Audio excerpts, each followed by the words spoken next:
안녕하세요. 피팅의원 김윤석 원장입니다. 요즘 상담을 하다 보면 허벅지 틈 좀 만들고 싶어요. 이렇게 말씀하시는 분들이 정말 많아요. 그래서 오늘은 허벅지 틈이 정확히 무엇인지, 어떤 경우에는 가능하고 어떤 경우에는 어려운지, 그리고 요즘 왜 이렇게 허벅지 틈에 대한 관심이 많아졌는지에 대해 정리해서 말씀드려보려고 합니다.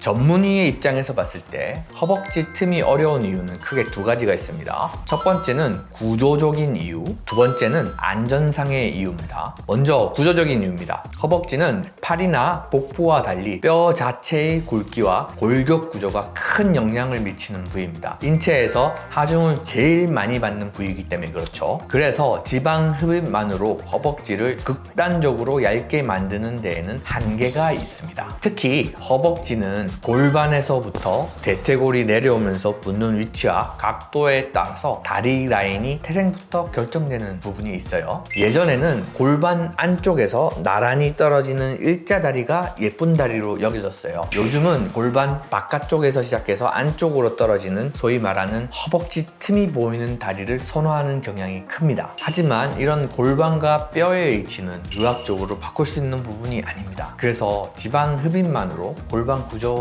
자체를 바꿔 허벅지 틈을 만드는 것은 현실적으로 어렵습니다. 두 번째 이유는 안정상의 이유인데요. 허벅지 안쪽은 다리 끝에서부터 올라오는 주요 혈관과 림프 순환계의 초입 부위예요. 이 구조들은 핵심 부위로서 사타구니를 지나 복강 안으로 연결되고 대동맥과 대정맥으로 이어집니다. 그래서 허벅지 안쪽은 굉장히 조심해야 되는 부위이고, 이 부위를 무리하게 과도하게 지방 흡입을 하게 되면 큰 사고로 이어질 수 있고, 림프 순환 장애로 수술 전보다 오히려 더 울퉁불퉁해지거나 림프 부종이 생길 가능성이 높아지게 되는 이유입니다. 그래서 허벅지 안쪽은 아주 보수적으로 안전하게 지방 흡입을 해야 됩니다. 이런 두 가지 이유 때문에 현실적으로는 허벅지 틈을 강제로 만드는 것은 굉장히 어려운 일이라고 말씀드리는 겁니다. 그렇다면 허벅지 지방 흡입은 어디에 초점을 맞춰야 잘된 수술이라고 할 수 있을까요? 의사마다 기준은 다를 수 있지만 제 기준에서는 허벅지가 더 길어 보이는 것에 초점을 맞추는 게 가장 중요하다고 생각해요. 허벅지 지방 흡입의 핵심 포인트 첫 번째는 승마살이에요.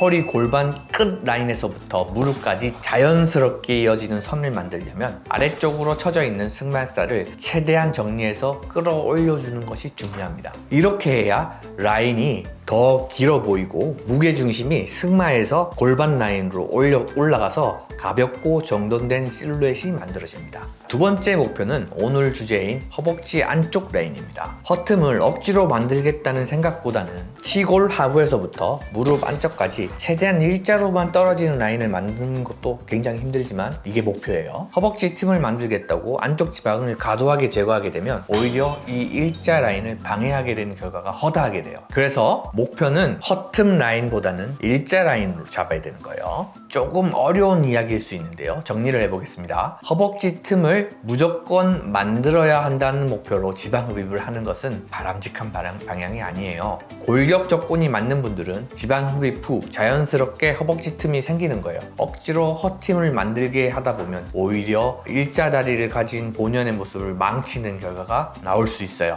중요한 건 얼마나 많이 빼느냐가 아닙니다. 수술의 완성도를 높이려면 뽑아야 할 곳은 뽑고 남겨야 할 곳은 반드시 남겨야 합니다. 특히 허벅지 안쪽은 절대로 많이 뽑아서 안 되는 부위란 점 꼭 기억하셔야 돼요. 그래야 허벅지 지방 흡입 후 실망하거나 후회하지 않는 라인을 만들 수 있어요. 오늘은 허벅지 틈에 대해서 이야기를 해보았습니다. 허벅지 지방 흡입은 특히 안전이 가장 중요한 수술이란 점을 다시 한번 강조드리고 싶습니다. 지금까지 피팅의원 김윤석 원장이었습니다. 감사합니다.